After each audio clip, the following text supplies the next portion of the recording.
Peter Vincent, former senior Department of Justice and Department of Homeland Security official, also a national security and counterterrorism expert. With a welcome to you, Peter, let's get into this right now. First of all, the FBI, they take the lead in this investigation from this point onward. Tell me what the first steps will be beginning today. Alex, the FBI will take the lead, but they will be working very closely with state and local officials. They will, of course, gather all of the evidence at the scene. They will perhaps most importantly speak to all of the victims, all of the survivors that were actually present. They will, of course, speak to law enforcement officers that were there and who rushed towards the bullets rather than away. And they will take a very close and deep look at this particular individual's digital footprint on social media, including both deep and dark web presences on chat rooms. There have been those that say, why wasn't this guy seen before? Why was a red flag not raised? And the reality is, and I'd like you to give me your opinion on this, but how difficult is it to keep track of everybody, given that we are a country that allows freedom of speech, when you have people posting things that could be just anger induced or sometimes illogically induced or unstably induced? I mean, how do you even go about dealing with this effectively?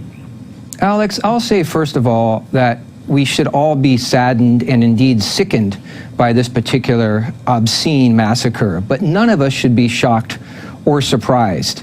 We have known that the growth of radical domestic terrorism has been expanding, going way back to 2009 with the election of President Obama.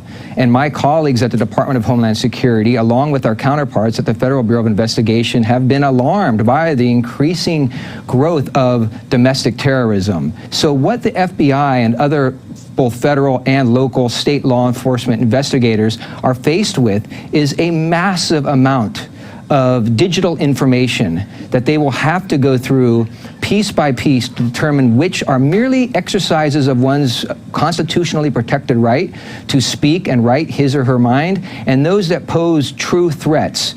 It is simply impossible for any organization, including the incredibly talented men and women of the Federal Bureau of Investigation and other investigative authorities, to have each and every American on their radar.